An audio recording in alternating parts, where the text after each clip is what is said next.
Z letiště Letňany se do areálu staré aerovky dostanete pohodlně vstupem u letištní věže.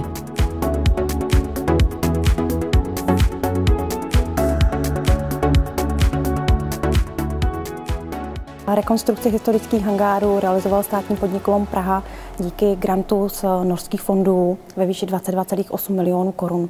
Podařilo se zachránit tak dva nejcennější historické hangáry. Hangár číslo 5, který je z roku 1941, a hangár číslo 6, který je z roku 1921.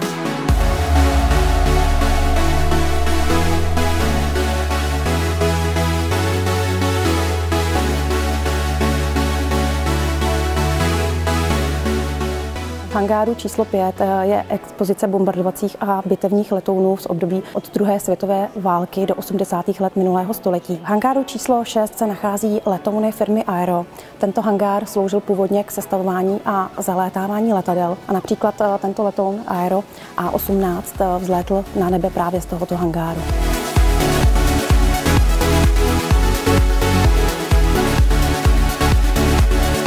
Teď se nacházíme u jednoho z nejcennějších exponátů v hangáru číslo 5 u letounu Petljakov PE-2. Na světě je dochován pouze ve 3 kusech. Vojenský historický ústav tento exponát získal z Norského muzea v Bodø a postupně jej začal rekonstruovat. Tady vidíte zrekonstruovanou přední část tohoto letounu.